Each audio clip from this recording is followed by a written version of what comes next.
Hello future doctors, कैसे हैं आप लोग। उम्मीद करते हैं आप लोग अच्छे होंगे। तो लास्ट लेक्चर में हमने देख लिया था डेफिनेशन ऑफ होम्योस्टेसिस, यानी होम्योस्टेसिस की डेफिनेशन क्या है और कौन कौन से मैकेनिज्म्स इन्वॉल्व हैं होम्योस्टेसिस को मेंटेन करने के लिए। यानी निगेटिव फीडबैक हमने देख लिया था और पॉजिटिव फीडबैक देख लिया था। इसके साथ हम लोग ने लास्ट टॉपिक देखा था सेल फिजियोलॉजी, जिसका हमने स्टार्टिंग में देखा था कि सेल क्या होता है, उसमें कौन कौन से स्ट्रक्चर्स इंपॉर्टेंट होते हैं। तो अब हम लोग आगे देखेंगे इसी सेल फिजियोलॉजी का डिटेल। इसके साथ हम लोग दूसरा टॉपिक देखेंगे इस वीडियो में, मेम्ब्रेन फिजियोलॉजी, इसके बारे में पढ़ेंगे। तो आगे बढ़ते हैं। तो सबसे पहला टॉपिक हमने जैसा कि सेल फिजियोलॉजी स्टार्ट किया था तो हमने बताया था there are three main parts of the cell. One is cell membrane and other is nucleus and other is cytoplasm. यानी there are three main basic components of the cell. तीन basic main components हैं इसके cell के, ठीक है, ये कि हमने लास्ट लेक्चर में देख लिया था। तो अब हम लोग इस लेक्चर में सबसे पहला टॉपिक स्टार्ट करेंगे सेल मेम्ब्रेन। सेल मेम्ब्रेन या प्लाज्मा मेम्ब्रेन, सेल मेम्ब्रेन या प्लाज्मा मेम्ब्रेन, ये क्या है? The outermost covering of the cell, यानी सेल की सबसे बाहर की जो कवरिंग है उसको सेल मेम्ब्रेन कहते हैं। इसको प्लाज्मा मेम्ब्रेन भी कहा जाता है या प्लाज्मा लेमा भी कहा जाता है। और ये कैसी होती है? सेमी परमिएबल इन नेचर, यानी ये सेमी परमिएबल होती है, यानी allow selective movement of substance, यानी कुछ सेलेक्टेड सब्सटेंस ही इससे बाहर जा सकते हैं और इसके अंदर आ सकते हैं सेल मेम्ब्रेन के थ्रू। इसलिए ये कैसी है? सेमी परमिएबल, ठीक है। सिलेक्टेड चीज जा सकती है इसलिए सेमी परमिएबल। परमिएबल का मतलब कुछ भी आया जाए, सेमी परमिएबल मतलब आधा, मतलब कि सिलेक्टेड चीजें सिर्फ आएंगी जाएंगी। इसके बाद देखते हैं हम इसका कंपोजिशन। तो ये जो सेल मेम्ब्रेन है इसकी structure just like a sandwich दिखती है। जैसे एक ब्रेड होता है, ठीक है, सैंडविच में क्या होता है? एक ब्रेड ऊपर होता है, एक ब्रेड नीचे होता है और इसके बीच में सब्जी भरी होती है या कुछ मतलब म्यूनीज वगैरह भरी होती है। तो इसी तरीके से जैसे सैंडविच होता है उसी तरीके का हमारा स्ट्रक्चर किसका होता है? सेल मेम्ब्रेन का। तो आइए इसमें देखते हैं सेल मेम्ब्रेन कैसी है। डबल लेयर्ड स्ट्रक्चर, जो कि किससे बनी है? लिपिड्स एंड प्रोटीन्स से। यानी जैसे हमारा सैंडविच दो ब्रेड से बना हुआ, एक ऊपर ब्रेड एक नीचे ब्रेड, इसी तरीके से डबल लेयर की जो स्ट्रक्चर हो किससे किससे बनी है? लिपिड और प्रोटीन से। ऊपर भी लिपिड और प्रोटीन, नीचे भी लिपिड और protein. The lipid by layer consist of, जो लिपिड बाई लेयर होती है उसमें क्या क्या चीजें होती हैं? पहला तो outer and inner lipid layers, यानी जैसे कि सैंडविच में दो ब्रेड्स होते हैं उसी तरीके से आउटर और इनर लिपिड लेयर्स होती हैं। इसके साथ साथ इसमें जो proteins embedded in the membrane, इसमें जो प्रोटीन्स एम्बेडेड होती हैं, ठीक है, वो होती हैं। इसके साथ साथ तीसरा कार्बोहाइड्रेट अटैच एक्सटर्नली, इसमें कार्बोहाइड्रेट एक्सटर्नली बाहर की तरफ अटैच होता है। तो हम स्ट्रक्चर समझते हैं डायग्राम की मदद से, ठीक है। तो जैसा कि आप ब्रेड देखे थे, ऊपर एक ब्रेड होता है नीचे एक ब्रेड होता है, उसके बीच में मटेरियल फिल होता है, ठीक है। इसी तरीके से इसमें आप देखेंगे सेल मेम्ब्रेन में, ठीक है, कि ऊपर एक लिपिड की बाई लेयर है, ठीक है, और नीचे एक लिपिड की बाई लेयर है और इसके बीच में कुछ कुछ प्रोटीन्स हैं, कुछ कुछ कार्बोहाइड्रेट्स हैं जो कि बाहर की तरफ निकले हुए, जैसे ये कार्बोहाइड्रेट की चेन बाहर की तरफ निकली हुई है, ठीक है। ये फास्फोलिपिड्स की बाई लेयर है, इसमें साथ में पेरिफेरल प्रोटीन्स हैं, ठीक है, कोलेस्ट्रॉल वगैरह है, ठीक है। ये सारी चीजें पाई जाती हैं, ठीक है। यानी ये स्ट्रक्चर इसका है। स्ट्रक्चर में क्या है? लिपिड के लेयर्स। लिपिड के लेयर्स क्या करते हैं? फ्लेक्सिबिलिटी प्रोवाइड करते हैं और बैरियर का काम करते हैं। दूसरा प्रोटीन के लेयर्स होते हैं जो कि ट्रांसपोर्ट और सिग्नलिंग में हेल्प करते हैं। इसी तरीके से तीसरे कार्बोहाइड्रेट्स होते हैं जो कि involve in recognition and identity, यानी कोई भी पैथोजन जब अटैक करता है तो उसको पहचानने का काम कौन करते हैं? ये जो कार्बोहाइड्रेट्स अटैच होते हैं सेल मेम्ब्रेन से, ठीक है, ये सब इसको पहचानने का काम करते हैं। अब लिपिड की बाइलेयर कैसी होती है? लिपिड इस तरीके से होता है, ठीक है, एक हेड होता है और एक होता है tell.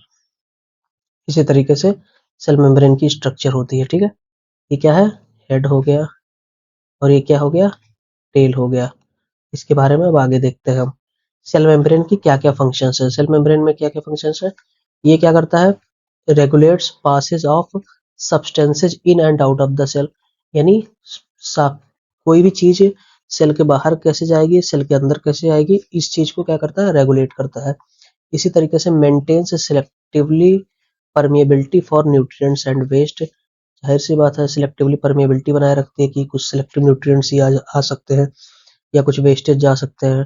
Transport materials across the membrane, ठीक है। Detects chemical messengers like hormones या न्यूरोट्रांसमीटर्स को डिटेक्ट करता है। जैसे हमने बताया कि कार्बोहाइड्रेट जो एक्सटर्नली अटैच होता है वो क्या करता है, रिकॉग्निशन करता है, यानी पहचान करता है, पता करता है, डिटेक्ट करता है, ठीक है। इसी तरीके से helps in cell to cell adhesion.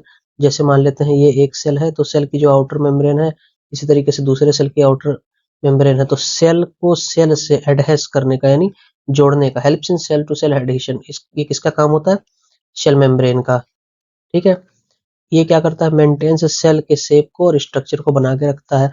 जाहिर सी बात है, जैसे एक कोई घर होता है, अगर उसके चारों तरफ बाउंड्री ना हो, मतलब घर के, तो वो घर देखने में अच्छा नहीं लगता। उसी तरीके से मतलब सेल के शेप और स्ट्रक्चर को बनाने का काम कौन कर रहा है, कौन, सेल मेम्ब्रेन कर रहा है, शेप को बनाए रख रहा है, ठीक है। इसी तरीके से पार्टिसिपेट इन सिग्नल ट्रांसडक्शन, ठीक है, सिग्नल्स को इधर उधर भेजने का भी काम करता है, ठीक है। अब ये जो हेड हेड होता है और दूसरा होता है टेल, ठीक है, यानी ये लिपिड की बाइलेयर होती है। अब इस ये जो हेड कैसा होता है, टेल कैसा होता है, इसके बारे में हम ट्रांसपोर्ट जब पढ़ेंगे तो उसमें डिटेल में देखेंगे। अब आगे बढ़ते हैं। दूसरा है साइटोप्लाज्म। साइटोप्लाज्म को ही कोशिका द्रव्य कहा जाता है, ठीक है। The gel like material within the cell membrane is called cytoplasm. जो सेल मेम्ब्रेन के अंदर जो भी जेल की तरह मटेरियल पड़ा होता है उसी को क्या कहते हैं, साइटोप्लाज्म कहते हैं, ठीक है।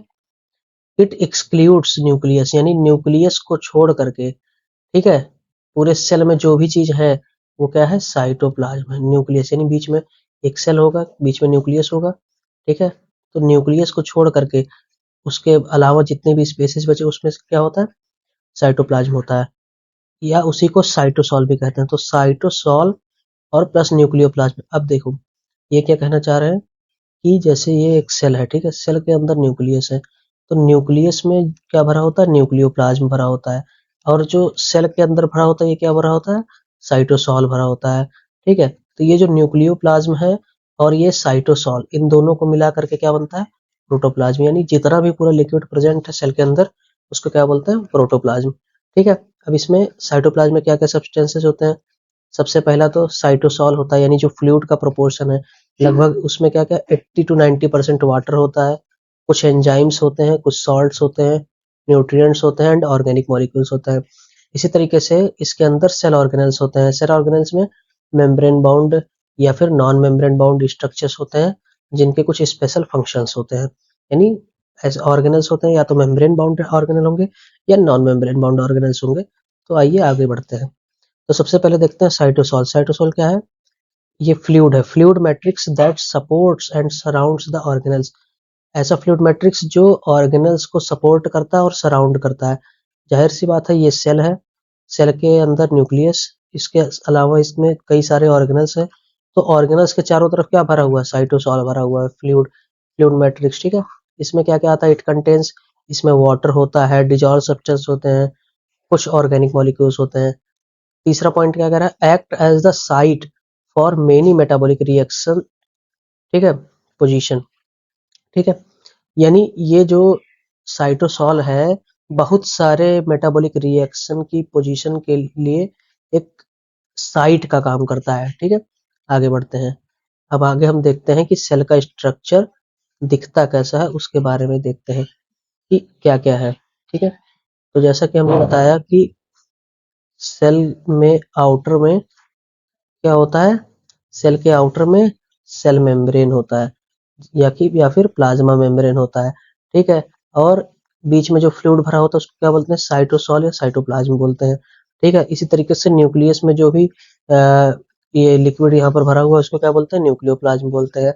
और इसी तरीके से देखिए इसमें हमने क्या बताया, साइटोप्लाज्म में क्या क्या होता है, पहला तो साइटोसॉल हो गया, यानी जो ये फ्लूइड भर रखा है इसके अंदर वो क्या हो गया, साइटोसॉल, ठीक है। इसके साथ इसमें क्या होते हैं, सेल ऑर्गेनेल्स होते हैं, जैसे फॉर एग्जांपल में माइटोकॉन्ड्रिया हो गया, लाइसोसोम हो गया, वैक्यूल हो गया, पेरोक्सीसोम हो गया, गोल्गी वेसिकल हो गया, ठीक है, गोल्गी अपरेटस हो गया, ठीक है, ये सारी चीजें होती हैं। ठीक है, अब हम देखते हैं ऑर्गेनल्स में। ऑर्गेनल्स में क्या कह रहा है, पॉइंट पहला, साइटोप्लाज्मिक ऑर्गेनल्स जो होते हैं वो सेलुलर स्ट्रक्चर होते हैं एम्बेडेड इन द साइटोप्लाज्म, जाहिर सी बात है। ठीक है, आगे देखते हैं, depend upon presence and absence of limiting membrane organelles are.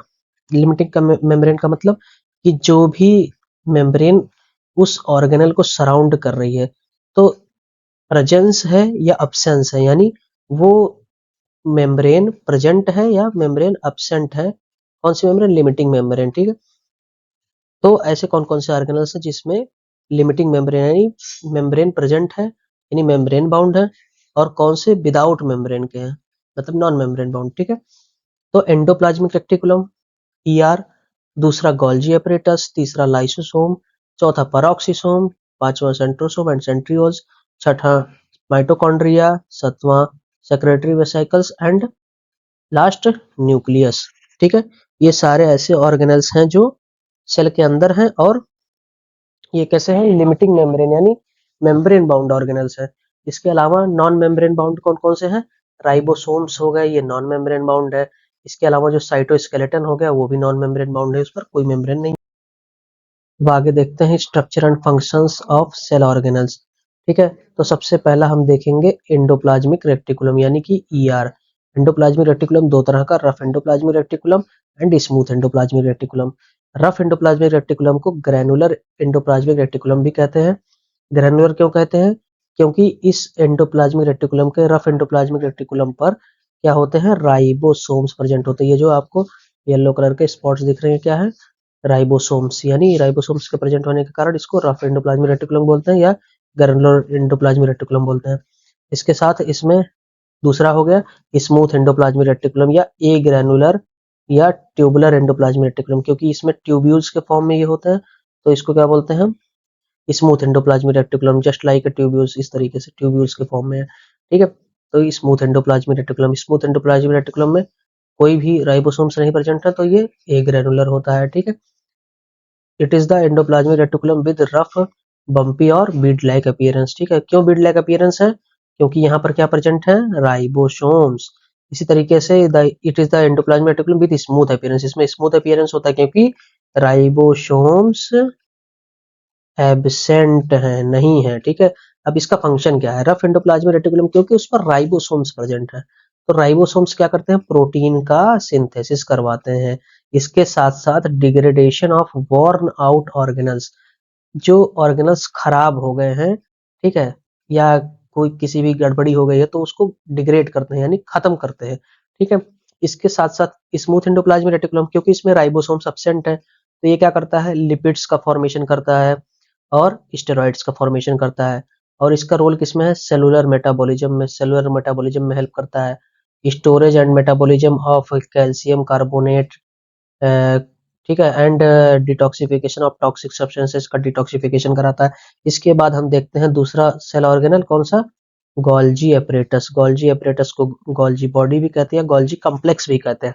अब गोल्जी कॉम्प्लेक्स भी कहते हैं। ठीक है, ये किससे बना था, it consist of stacks of closely folded flattened membranous sac and usually there is only one Golgi apparatus in one cell. यानी ये याद रखने वाली बात है, एमसीक्यू का पॉइंट बन सकता है कि एक केवल एक ही गोल्जी एपरेटस होता है एक सेल में। ठीक है, it consist of stacks of closely folded, ये देखिए जैसा कि आपको दिखा रखा, ये है गोल्जी एपरेटस का डायग्राम। ठीक है, ठीक है, गोल्जी एपरेटस के डायग्राम में क्या है, कई सारे स्टैक्स हैं। ठीक है, कई सारे, ये देखिए ये सिस फेस हो गया, ठीक है, इस तरीके से ये इधर हो गया ट्रांस फेस।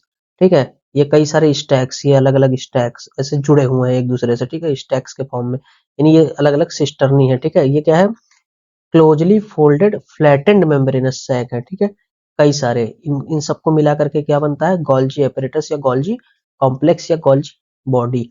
अब इसका काम क्या है, ये क्या करता है, wrapping and packaging department of the cell. ये क्या करता है, किसी जैसे कोई भी चीज हमें बन जाती है, कोई प्रोडक्ट बन जाता है, ठीक है, तो कहीं पर सेल करने के लिए हम उस पर रैपर लगाते हैं, फिर उसको पैक करके फिर उसको अलग अलग डिपार्टमेंट में भेजते हैं। उसी तरीके से सेल में जो भी चीज बनती है, ठीक है, उसकी पैकेजिंग कौन करता है या रैपिंग कौन करता है, गोल्जी एपरेटस। ठीक है, प्रोड्यूसेज सिक्रीशन ग्रेन्यूल्स, इसके साथ साथ site of formation of lysosomes, यानी गोल्जी एपरेटस ही लाइसोसोम का फॉर्मेशन करवाता है। ठीक है, इसके बाद हम तीसरा ऑर्गेनल देखते हैं, लाइसोसोम, जो कि किससे बनता है, गोल्जी एपरेटस से। ठीक है, गोल्जी एपरेटस ही इसका फॉर्मेशन करवाता है। लाइसोसोम्स को ही सुसाइडल बैग्स कहा जाता है या garbage system of the cell कहा जाता है। ये क्या होते हैं, large irregular structure surrounded by unit membrane contains material rich in hydrolase enzyme. ये ध्यान रखने वाली बात है कि लाइसोसोम में कौन से एंजाइम्स होते हैं, हाइड्रोलेज एंजाइम्स। कौन से एंजाइम्स, हाइड्रोलेज एंजाइम। ये है लाइसोसोम का स्ट्रक्चर। ठीक है, लाइसोसोम के स्ट्रक्चर में आप देखिए, एक बाहर में लिपिड की लेयर है, सबसे पहले एक मेम्ब्रेन है, फिर लिपिड की लेयर है। ठीक है, और इसी के अंदर क्या भरा रहता है, हाइड्रोलेज एंजाइम्स। कौन से एंजाइम्स, हाइड्रोलेज एंजाइम्स भरे होते हैं। ठीक है, अब इसका काम क्या है, ये क्या है, act as a form of digestive system for cell.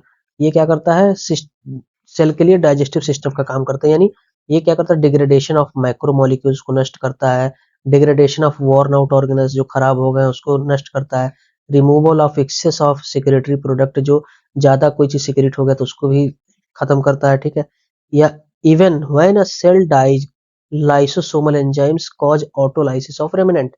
यानी जैसे मान लेते हैं ये एक सेल है, ठीक है, ऐसे कई सारे सेल्स हैं, तो कई सारे सेल्स मरते रहते हैं, कई सारे सेल्स बनते भी रहते हैं, नए भी बनते हैं, मरते भी हैं। ठीक है, जस्ट लाइक मतलब जैसे प्राणी इस संसार में मरते भी रहते हैं, आते भी रहते हैं, उसी तरीके से सेल्स भी डेथ करते रहते हैं। तो जब सेल सेल डेथ करता है तो जो भी रेमिनेंट्स बच जाते हैं, जो भी चीजें बच जाती हैं, उसको खाने का काम कौन करता है, लाइसोसोम्स। लाइसोसोम्स में भी कौन काम करता है, हाइड्रोलेज एंजाइम्स उसको कैटालाइज करके खत्म कर देते हैं। इसीलिए इस लाइसोसोम को हम लोग सुसाइडल बैग भी कहते हैं। ठीक है, क्या कहते हैं, सुसाइडल बैग भी कहते हैं। अगला जो सेल ऑर्गेनल है उसका नाम है पैरोक्सिसोम। ठीक है, पैरोक्सिसोम के बारे में देखेंगे। It is the structure similar to that of lysosomes but with a different chemical composition. यानी पैरोक्सिसोम और लाइसोसोम का स्ट्रक्चर लगभग सेम होता है, लेकिन इसमें केमिकल कंपोजिशन थोड़ा अलग होता है। जैसे उसमें क्या होता है, हाइड्रोलेज एंजाइम था। ठीक है, जो कि सेल के डेथ होने के बाद उसके रेमनेंट्स को खाता है, जिससे, ठीक है, सेल जो डेथ हुआ है, जो खत्म हुआ है, उस इसीलिए उसको सुसाइडल बैग कहते हैं। लेकिन पैरोक्सिसोम स्ट्रक्चर में तो सेम है, लेकिन इसका केमिकल कंपोजिशन थोड़ा अलग है। अब ये क्या करता है, फंक्शन क्या है, break down and removal of hydrogen peroxide and free radicals. यानी हाइड्रोजन पेरोक्साइड का ब्रेक डाउन करता है, रिमूव करता है। ठीक है, इसके साथ साथ जो एक्सेस फैटी एसिड्स बन गए उनको क्या करता है, तोड़ता है, ब्रेक डाउन करता है, break down the fatty acids by beta oxidation. किस प्रोसेस से, बीटा ऑक्सीडेशन से। इसके साथ साथ प्यूरिन को यूरिक एसिड में डिग्रेड करता है, खत्म करता है। ठीक है, फिर वो यूरिक एसिड यूरिन के थ्रू बाहर निकल जाता है। ठीक है, इसके बाद अगला देखते हैं सेंट्रोसोम। अगला ऑर्गेनल क्या नाम है, सेंट्रोसोम या सेंट्रियोल्स जिसको कहते हैं। These are two short cylinders called centrioles visible only during cell division. ठीक है, अब सबसे मेन इंपॉर्टेंट पॉइंट यहाँ पर क्या है, ये सिर्फ सेल डिवीजन के टाइम पर ही विजिबल होता है, उसी टाइम सिर्फ देखने को मिलता है। ये कैसे होता है, दो छोटे छोटे सिलेंडर्स टाइप के होते हैं। ठीक है, सेंट्रोसोम दो छोटे छोटे सिलेंडर्स की तरह होता है, जैसे ये अभी आपको दिख रहा है ना सेंट्रोसोम, एक ये सिलेंडर हो गया, एक सिलेंडर ये हो गया। ठीक है, दो छोटे छोटे सिलेंडर्स की तरह होते हैं। कौन, सेंट्रोसोम, ये सेंट्रोसोम का स्ट्रक्चर है। ठीक है, इनका काम क्या है, movement of chromosome during cell division. यानी सेल का जब डिवीजन होता है तो जो क्रोमोसोम्स होते हैं, ठीक है, क्रोमोसोम्स, ठीक है, उनका क्या कराता है, मूवमेंट कराता है। ठीक है, अब आगे देखते हैं, अगला है माइटोकॉन्ड्रिया। माइटोकॉन्ड्रिया, माइटोकॉन्ड्रिया को ही हम क्या कहते हैं, powerhouse of the cell. यानी ये सेल का पावर हाउस है। क्यों कहते हैं, पहले इसका स्ट्रक्चर समझते हैं। They are usually thread like structure made up of outer membrane and inner membrane. ठीक है, ये जो माइटोकॉन्ड्रिया है इसमें दो स्ट्रक्चर होता है, एक इनर मेम्ब्रेन होता है, एक होता है आउटर मेम्ब्रेन। तो आउटर मेम्ब्रेन जो है वो प्लेन एकदम नॉर्मल होता है, ठीक है, चारों तरफ से होता है। और जो इनर मेम्ब्रेन होता है वो किस तरीके से, किस फॉर्म में होता है, जस्ट लाइक ए सोल, जैसे हमारे जूते के नीचे का सोल होता है उसी तरीके से होता है। ठीक है, और ये ऐसे फोल्डेड फॉर्म में होता है। ठीक है, और ये जो फोल्डेड फॉर्म में होता है इसी को हम क्या बोलते हैं, क्रिस्टे बोलते हैं। ठीक है, और इसमें जो फ्लूइड भरा होता है उसको क्या बोलते हैं, मैट्रिक्स बोलते हैं। ठीक है, ये हो गया इसका स्ट्रक्चर। अब ये क्या क्या फंक्शन करता है, एनर्जी का प्रोडक्शन कराता है, एटीपी का सिंथेसिस करता है, एटीपी को बनाता है। आल्सो कंटेन, इसमें डीएनए भी होता है, ध्यान रखिए। इसमें डीएनए होता है, इसीलिए इसको powerhouse of the cell कहते हैं, ठीक है। एंड कैन सिंथेसाइज प्रोटीन्स, और ये प्रोटीन्स का फॉर्मेशन भी कर सकता है। यानी जो मतलब सेल जो मेन फंक्शन है प्रोटीन सिंथेसिस का, वो ये कर सकता है, ठीक है, खुद में, इसलिए इसको powerhouse of the cell कहते हैं। इसके बाद अगला देखते हैं राइबोसोम्स या प्रोटीन फैक्ट्री। ये क्या होते हैं? Granular and small dot like structure. ये किस पे प्रेजेंट होते हैं? एंडोप्लाज्मिक रेटिकुलम के ऊपर ग्रैनुलर यानी ऐसे ग्रेन्यूल्स की तरह होते हैं, ठीक है, जस्ट लाइक ए ग्रेन्यूल्स, छोटे छोटे ग्रेन्यूल्स की तरह, ठीक है, डॉट लाइक स्ट्रक्चर होते हैं। ये काम क्या करते हैं? प्रोटीन का सिंथेसिस कराते हैं। इसके बाद लास्ट ऑर्गेनल देखते हैं साइटोस्केलेटन। साइटोस्केलेटन क्या होते हैं? ये पूरे throughout the, they are present throughout the cytoplasm, पूरे साइटोप्लाज्म में प्रेजेंट होता है। स्ट्रक्चर इस तरीके से दिखता है इसका। ये क्या करते हैं? सेल के शेप को डिटरमाइन करते हैं, बताते हैं, सेल की शेप की स्टेबिलिटी को मेंटेन करते हैं, या और साथ में सेलुलर मूवमेंट, यानी सेल्स का एक जगह से दूसरी जगह मूवमेंट किस वजह से हो पा रहा है? साइटोस्केलेटन की वजह से, ठीक है। आगे देखते हैं,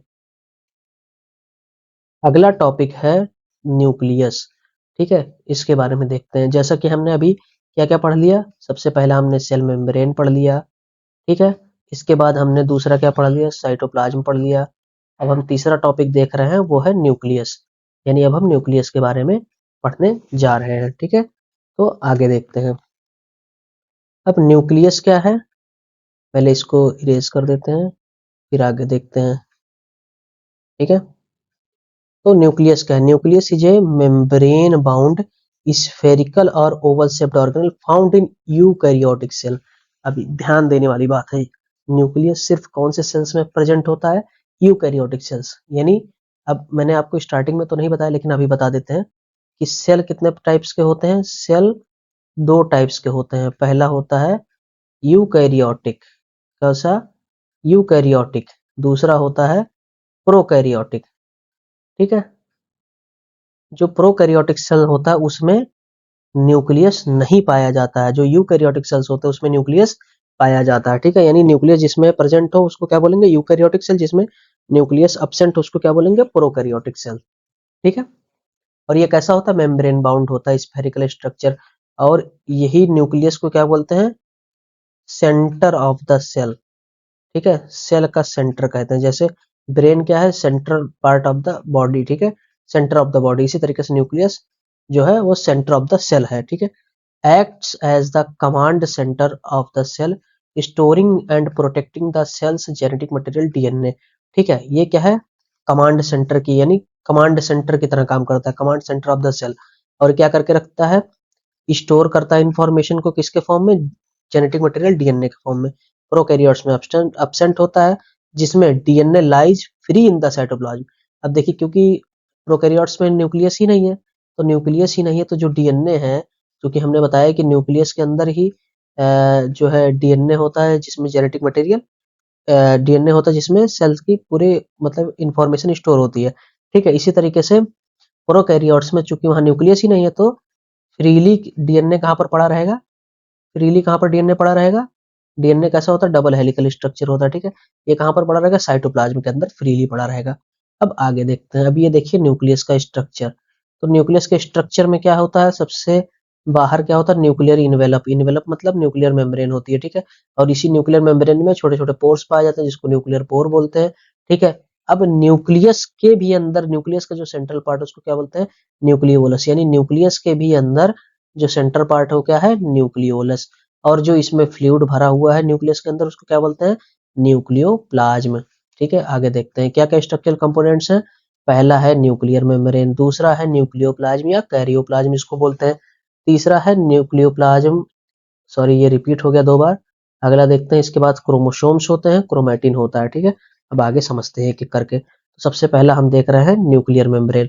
न्यूक्लियर मेम्ब्रेन के बारे में देखते हैं। न्यूक्लियर मेम्ब्रेन किससे बनी होती है? दो lipid bilayer, inner and outer, ठीक है। इनर एंड आउटर दो लिपिड बाइलेयर की बनी होती है। जैसा कि हमारा सेल का मेम्ब्रेन भी था, उसी तरीके से न्यूक्लियर मेम्ब्रेन भी है। इसमें क्या होते हैं? न्यूक्लियर पोर्स होते हैं, किसके लिए? मटेरियल्स को एक्सचेंज करने के लिए। और ये nuclear nuclear membrane selective barrier है, किसके किसके बीच में? न्यूक्लियस एंड साइटोप्लाज्म के बीच में। जाहिर सी बात है, जैसे ये एक सेल हो गया, ठीक है, मान लेते हैं ये एक सेल हो गया, इसके अंदर है न्यूक्लियस, ठीक है। तो साइटोप्लाज्म और न्यूक्लियोप्लाज्म के बीच में जो बैरियर का काम कर रहा है वो क्या है? न्यूक्लियर मेम्ब्रेन, ठीक है। ये क्या है, आउटर मेम्ब्रेन होती है, और कंटिन्यूअस विथ RER, यानी ये किससे कंटिन्यूअस होती है, रफ एंडोप्लाज्मिक रेटिकुलम। ठीक है, जैसा कि हमने पहले देख लिया है डायग्राम्स में। ठीक है, अब आगे देखते हैं। अगला है न्यूक्लियोप्लाज्म या कैरियोप्लाज्म। ये कैसा होता है, हाईली विस्कस फ्लूइड होता है, इसमें आयंस होते हैं, एंजाइम्स होते हैं, न्यूक्लियोटाइड्स होते हैं एंड न्यूक्लियर कंपोनेंट्स होते हैं। ठीक है, इसके आगे देखते हैं न्यूक्लियोलस। ये क्या है, centre of the nucleus, non membrane bound spherical structure होता है न्यूक्लियस के अंदर। ध्यान रखिए, जो न्यूक्लियोलस है वो नॉन मेम्ब्रेन बाउंड है, न्यूक्लियस कैसा है, मेम्ब्रेन बाउंड है। किससे बना होता है न्यूक्लियोलस, RNA और प्रोटीन से मिलकर बना होता है। ठीक है, इसके बाद हम देखते हैं चौथा पार्ट, क्रोमैटिन। स्ट्रक्चर में ही चौथा पार्ट देखते हैं, क्रोमैटिन। क्रोमैटिन किस किस से बना होता है, DNA plus histone protein plus RNA से मिलकर के क्या बना होता है, क्रोमैटिन। ठीक है, इन नॉन डिवीजन, ठीक है, it exist as loose thread like structure. जब सेल्स डिवाइड नहीं हुए होते हैं तो उस टाइम ये किस तरीके से दिखता है, थ्रेड लाइक स्ट्रक्चर। अब हम समझते हैं। ठीक है, जैसे जब सेल्स डिवाइड नहीं हुए रहते हैं तो ये जो क्रोमैटिन है वो किस तरीके से होता है, एक थ्रेड लाइक स्ट्रक्चर। ये देखिए, ये क्रोमैटिन की फाइबर है। ठीक है, नॉन डिवाइडिंग सेल्स में। ठीक है, ये किस तरीके से होता है, एक थ्रेड लाइक स्ट्रक्चर होता है। जब सेल डिवीजन होता है तो ये कंडेंस होता है, कंडेंस होकर के क्या बना लेता है, क्रोमोसोम बना लेता है। क्या बना लेता है, क्रोमोसोम। ठीक है, और यही क्रोमैटिन क्या करता है, DNA रेप्लिकेशन कराता है और माइटोसिस कराता है। ठीक है, जैसे कि मैंने बताया कि सबसे पहला होता है, कई सारे न्यूक्लियोसोम्स होते हैं। ठीक है, कई सारे न्यूक्लियोसोम्स होते हैं। ठीक है, और ये जो है वो क्रोमैटिन फाइबर्स के द्वारा ऐसे just like a Beed like की तरह ऐसे उलझे होते हैं आपस में। ठीक है, और ये इससे न्यूक्लियोसोम से किससे बाइंड होते हैं, बाई हिस्टोन प्रोटीन। ध्यान रखिएगा, हिस्टोन प्रोटीन के द्वारा। ठीक है, इट कंडेंसेज एज क्रोमोसोम। जब सेल डिवीजन होता है तो ये क्रोमोसोम में कन्वर्टेड हो जाता है। ठीक है, अब आगे देखते हैं। अगला है क्रोमोसोम्स। अब क्रोमोसोम्स को समझते हैं, क्योंकि जब क्रोमैटिन कंडेंस होता है तो वही क्या, किस चीज का फॉर्मेशन कर लेता है, क्रोमोसोम्स का। तो हम अगला देखते हैं, क्रोमोसोम्स होते क्या है। ये क्या है, tightly coiled visible structure of DNA and proteins formed from condense chromatin. ठीक है, जाहिर सी बात है, क्रोमैटिन जब कंडेंस्ड हो रहा है, जैसे जैसे क्रोमैटिन था, क्रोमैटिन जब ये कंडेंस्ड हुआ, कंडेंस्ड होकर के क्या बनाते हैं, ये क्रोमोसोम्स क्या बनाते हैं, क्रोमोसोम्स का फॉर्मेशन करते हैं। ठीक है, ये क्या है, visible structure of DNA and proteins formed from. ठीक है, इसमें क्या होता है, DNA एंड प्रोटीन्स होता है। Each chromosome contains genes the unit of heredity. प्रत्येक जो क्रोमोसोम्स होते हैं वो क्या करते हैं, अपने ऊपर जीन्स का धारण करते हैं। ठीक है, जैसे मान लेते हैं ये एक क्रोमोसोम है। ठीक है, इस ये क्रोमोसोम अपने ऊपर किसका क्या है, क्रोमोसोम के ऊपर ये DNA से ही बना है, DNA का ही तो कंडेंस्ड फॉर्म है, ये DNA का ही तो कंडेंस्ड फॉर्म है, DNA का ही कंडेंस्ड फॉर्म है। ठीक है, तो इसके ऊपर क्या प्रेजेंट होते हैं, जीन्स प्रेजेंट होते हैं। क्या प्रेजेंट होते हैं, जीन्स। ठीक है, जो कि क्या है, यूनिट ऑफ हेरिडिटी। ठीक है, ह्यूमंस में 46 क्रोमोसोम्स यानी 23 पेयर ऑफ क्रोमोसोम होते हैं पर सोमैटिक सेल। ठीक है, यानी हमारे ह्यूमंस में टोटल कितने पेयर क्रोमोसोम होते हैं, 23 पेयर।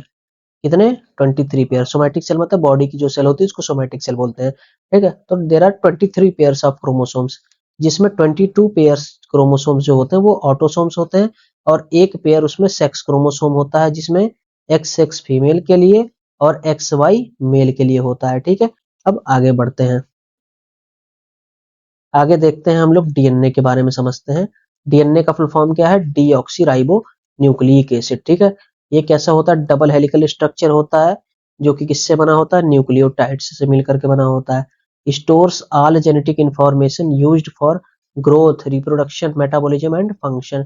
ठीक है, इसमें सारी जेनेटिक इंफॉर्मेशन होती है जो कि ग्रोथ के लिए रिस्पॉन्सिबल होती है, रिप्रोडक्शन के लिए और मेटाबॉलिज्म के लिए और फंक्शन करने के लिए। अब देखते हैं ये किससे बना होता है, न्यूक्लियोटाइड्स से। ईच न्यूक्लियोटाइड कंसिस्ट ऑफ, प्रत्येक न्यूक्लियोटाइड किस किस से मिलकर बना होता है, नाइट्रोजनस बेस यानी कि एडेनिन, गुआनिन, साइटोसिन और थाइमिन। दूसरा पेंटोज शुगर से मिलकर के बना होता है जिसका नाम है डीऑक्सीराइबोज। तीसरा फास्फेट ग्रुप से मिलकर के बना होता है, डायग्राम से समझते हैं। ठीक है, तो नाइट्रोजनस बेस होता है। ठीक है, ये बीच में नाइट्रोजनस बेस हो गया, पेंटोज शुगर हो गया, और ये क्या है हमारा, फॉस्फेट। क्या हो गया, फॉस्फेट। ठीक है, या क्या हम समझे कि ये नाइट्रोजनस बेस हो गए। ठीक है, क्यों ये, ठीक है, इसके अलावा पेंटोस शुगर और फास्फेट, यानी these linked to form a sugar phosphate backbone with paired nitrogenous bases है। जाहिर सी बात है, यानी ये शुगर हो गया, कौन सा शुगर, डीऑक्सीराइबोज, जिसमें क्या लगा है, फॉस्फेट ग्रुप, यानी डीऑक्सीराइबोज शुगर और फॉस्फेट ग्रुप मिलकर के इसका क्या बना रहे हैं, बैकबोन। जैसा कि आप इधर भी देख सकते हैं और इधर भी देख सकते हैं, ठीक है। ये क्या है, शुगर फॉस्फेट बैकबोन बन रही है, जिसमें पेयर्ड नाइट्रोजनस बेसिस होते हैं, ठीक है। यानी एडेनिन और थाइमिन हो गया, दो दो, मतलब एक पेयर यानी दो, ठीक है, दो नाइट्रोजनस बेस होते हैं, ठीक है, प्रत्येक फॉस्फेट शुगर फॉस्फेट बैकबोन में, ठीक है। ठीक है, ऐसे गुआनिन, साइटोसिन, साइटोसिन गुआनिन, ठीक है, एडेनिन थाइमिन।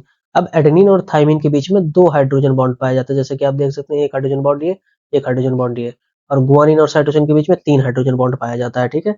आगे देखते हैं, आगे हम समझते हैं जीन के बारे में। जीन क्या है, एक हेरिडिटरी यूनिट है, ठीक है, क्योंकि ये इंफॉर्मेशन को एक जनरेशन से दूसरे जनरेशन में लेके जाती है। ये क्या है, a segment of DNA that codes for a specific protein और फंक्शन, ठीक है। डीएनए का एक सेगमेंट जो किसी स्पेसिफिक प्रोटीन के लिए या फंक्शन के लिए काम करता है, ठीक है। Located on chromosomes arranged linearly, ठीक है, ये क्रोमोसोम्स पर अरेंज्ड होता है लीनियरली, जैसे कि हम देखते हैं कि क्रोमोसोम का स्ट्रक्चर, ठीक है। तो क्रोमोसोम में ही क्या है, ऐसे डीएनए होता है, डीएनए का ही एक छोटा सा सेगमेंट क्या है, जीन, यानी एक क्रोमोसोम पर कई सारे जीन्स प्रेजेंट हो सकते हैं, ठीक है, लीनियरली अरेंज्ड होते हैं। इसके बाद RNA, RNA is a ribonucleic acid, it is a single stranded nucleic acid containing ribose sugar, जिसमें राइबोस शुगर होता है, फॉस्फेट ग्रुप होता है और बेसेस होते हैं, ठीक है। इसमें बेसिस कौन कौन से होते हैं, एडेनिन, गुआनिन, साइटोसिन और यूरेसिल, यानी इसमें थाइमीन की जगह पर क्या होता है, यूरेसिल होता है, ठीक है। क्या क्या होता है, राइबोस शुगर, फॉस्फेट ग्रुप और बेसिस में एडेनिन, गुआनिन, साइटोसिन और uracil. It carries out DNA instruction and playing की रोल्स इन प्रोटीन सिंथेसिस। ये डीएनए के इंस्ट्रक्शन को आगे बढ़ाते हैं और प्रोटीन का सिंथेसिस करवाते हैं। ये तीन टाइप्स के होते हैं, कौन कौन से, एमआरएनए, आरआरएनए और टीआरएनए। एमआरएनए को मैसेंजर आरएनए बोलते हैं, आरआरएनए राइबोसोमल आरएनए, टीआरएनए को ट्रांसफर आरएनए। ये जो एमआरएनए होते हैं, ये डीएनए से कोड को कहाँ पर ले जाते हैं, राइबोसोम्स पर, और जो आरआरएनए होते हैं ये राइबोसोम का स्ट्रक्चर बनाते हैं, और टीआरएनए क्या करते हैं, अमीनो एसिड को ट्रांसफर करते हैं ड्यूरिंग प्रोटीन की सिंथेसिस के दौरान। अगला टॉपिक है मेम्ब्रेन की फिजियोलॉजी, ठीक है, यानी अभी तक हमने सेल फिजियोलॉजी देखा, वो कंप्लीट हो गया। अगला टॉपिक है मेम्ब्रेन की फिजियोलॉजी, तो इसके बारे में देखते हैं। तो सबसे पहले मेम्ब्रेन का स्ट्रक्चर, सेल मेम्ब्रेन का स्ट्रक्चर है, ठीक है। मेम्ब्रेन फिजियोलॉजी क्या है, it is the study of structure, properties and functional roles of cell membranes in regulating movement of substances in and out of the cell. जाहिर सी बात है, मतलब इसमें हम क्या क्या पढ़ेंगे, स्ट्रक्चर के बारे में पढ़ेंगे, इसकी प्रॉपर्टीज क्या क्या है और इसका क्या क्या फंक्शनल रोल है मूवमेंट को रेगुलेट करने के लिए, ठीक है। इसके बाद अगला देखते हैं, plasma membrane is a selectively permeable barrier surrounding the cell. जाहिर सी बात है, सिलेक्टिवली परमिएबल है, जो कि हम ऑलरेडी देख रखे हैं। अगला देखते हैं, it regulates the exchange of substances between cell and its environment. ये सेल में और बाहरी इन्वायरमेंट में, सेल के बाहरी इन्वायरमेंट में एक्सचेंज को रेगुलेट करते हैं। It plays a vital role in cell signalling, cell के सिग्नलिंग में वाइटल रोल प्ले है, कम्युनिकेशन करते हैं और होम्योस्टेसिस करवाते हैं, ठीक है। आगे देखते हैं, स्ट्रक्चर किससे बना होता है, फास्फोलिपिड की बाइलेयर ऑलरेडी डिस्कस कर चुके हैं। फिर उसके बाद मेम्ब्रेन की प्रोटीन्स होती हैं, इंटीग्रल होती हैं, कुछ पेरिफेरल होती हैं। इसके अलावा कार्बोहाइड्रेट की चेन्स होती है। अब फास्फोलिपिड लेयर की बाइलेयर किस किस से बनी होती है, composed of two layers of phospholipid, ठीक है, जिसमें एक होता है हाइड्रोफिलिक यानी वाटर लविंग हेड होता है, और जो कि कहाँ पर होता है, फेसेस आउटवर्ड, यानी ये बाहर की तरफ जो है वो क्या है, हेड हो गया, ठीक है। ये कैसा होता है, हाइड्रोफिलिक इन नेचर, यानी हाइड्रोफिलिक इन नेचर, यानी कि वाटर लविंग होता है, ठीक है। इसके अलावा हाइड्रोफोबिक टेल्स, टेल्स जो होते हैं वो हाइड्रोफोबिक होते हैं, जो कि इनवर्ड अंदर की तरफ होते हैं, ठीक है। ये अंदर की तरफ देखो आप, ठीक है, ठीक है, ये हेड हो गया, टेल्स हो गया, ठीक। फॉर्म से फ्लेक्सिबल सेमी परमिएबल बैरियर, ठीक है, ये एक फ्लेक्सिबल सेमी परमिएबल बैरियर का फॉर्मेशन करता है, ठीक है।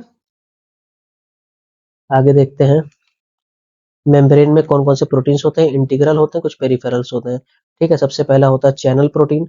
चैनल प्रोटीन क्या करता है, ये पोर को क्रिएट करता है for passive movement of ions and molecules, ठीक है, यानी जो चैनल प्रोटीन्स होते हैं वो कैसा मूवमेंट कराते हैं, पैसिव मूवमेंट कराते हैं। इसके बाद दूसरा देखते हैं कैरियर प्रोटीन्स।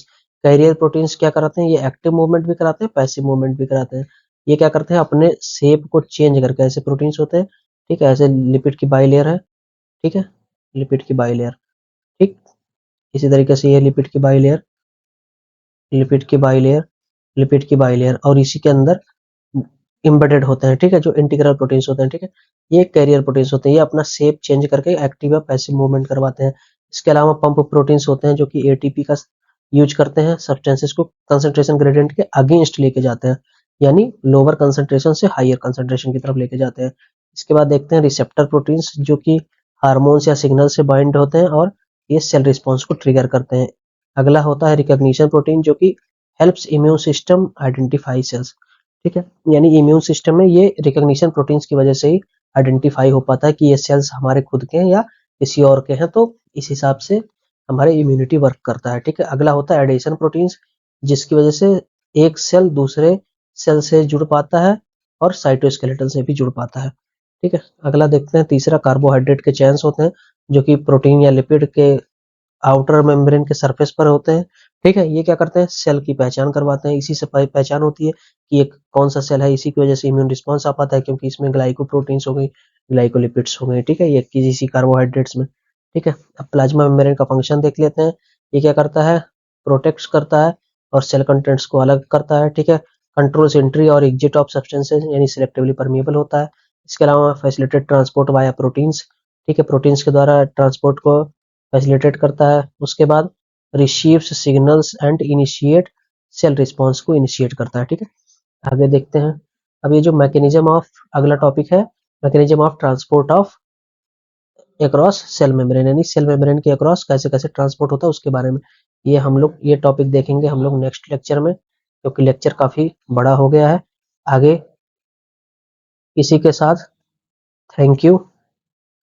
हमारे चैनल को लाइक करें, कमेंट करें और इसे वीडियो को शेयर करके इसमें व्यूवर्स को बढ़ाएं और साथ ही साथ चैनल को सब्सक्राइब करें।